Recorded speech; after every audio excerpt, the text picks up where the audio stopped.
Mr. Gillies plays saxophone and trumpet. For my part, there's nothing quite like a good solid brass band. For his family, the same. A foregone conclusion then. The boy would go banding. And so from the age of 8 years, the New Zealand brass band movement afforded direction and correction, blow by blow, to yet another young cornet player. Regimentation to syncopation. The blue serenaders knocked them out with true class, feeling and style, playing Red Sails in the sunset. Happily, the sun has yet to set on any red sail. In fact, the whole rather long-winded affair drags on, no end in sight. 1, 2, 3, 4, 1, 2.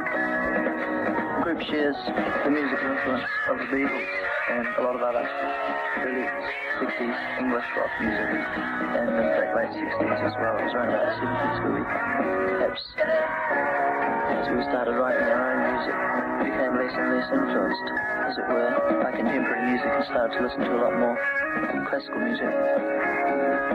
Miles Golding, the violinist, had 14 years of classical training, and his knowledge of music inspired us to great heights as far as arrangements go, because he knew a lot about musical arrangements, and it was his knowledge that made us realize what we could eventually do for ourselves in terms of extending our music. And the fact that he appreciated and loved our music also helped us to believe a lot in the early days, although we had a ridiculous confidence right from the start that what we were doing was good, and that eventually one day would bear fruit.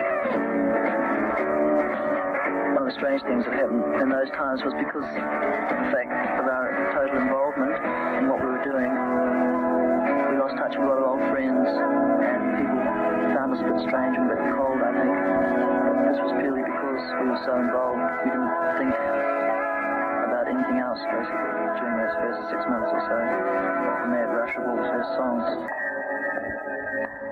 I suppose the first major job we did at Split Enz was a music festival called Ngārohe Music Festival. It was in, I think, January, February 73. It was a disaster financially, the festival, and also a disaster for us on stage, that is. But it was a major experience for the band because playing to that many people is bound to influence one's approach.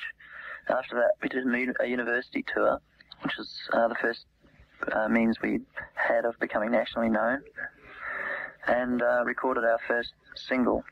The A side was called For You and the B side was called Split Enz.